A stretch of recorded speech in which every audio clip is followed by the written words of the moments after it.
اعوذ باللہ من الشیطان الرجیم بسم اللہ الرحمن الرحیم الذین ینقضون عہد اللہ من بعد میثاقہ ویقطعون ما امر اللہ بہ ان یوصل ویفسدون فی الارض اولئک هم الخاسرون۔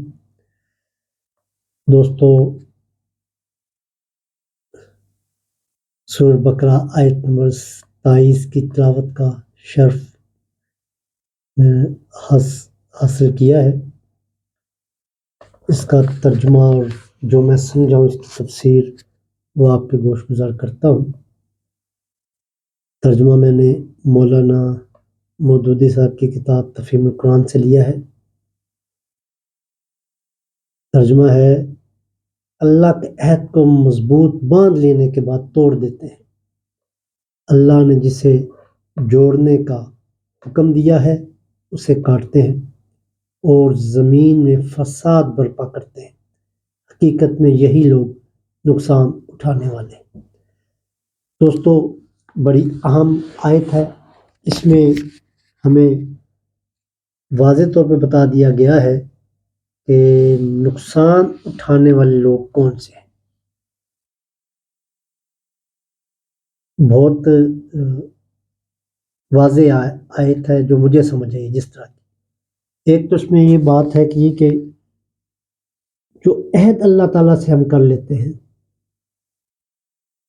اور وہ عہد کرنے کے بعد توڑنا، آپ کو پتہ ہوگا کہ عہد کا توڑنا تو ویسے ہم انسانوں کے مابین بھی اگر ہم کوئی عہد کر لیں، کوئی وعدہ کر لیں تو اس کو توڑتے ہیں تو وہ شدید گناہ سمجھا جائے گا۔ اور پھر آپ وہ عہد جو اللہ سے باندھ لیتے ہیں پھر اس کو توڑتے ہیں تو یہ نقصان جو خسارے والے لوگ ہیں، جو نقصان اٹھانے والے ہیں، ان میں ایک صفت یہ ہوگی کہ وہ عہد کو توڑنے والے، وہ اللہ سے عہد جو باندھتے ہیں اس کو توڑتے ہیں۔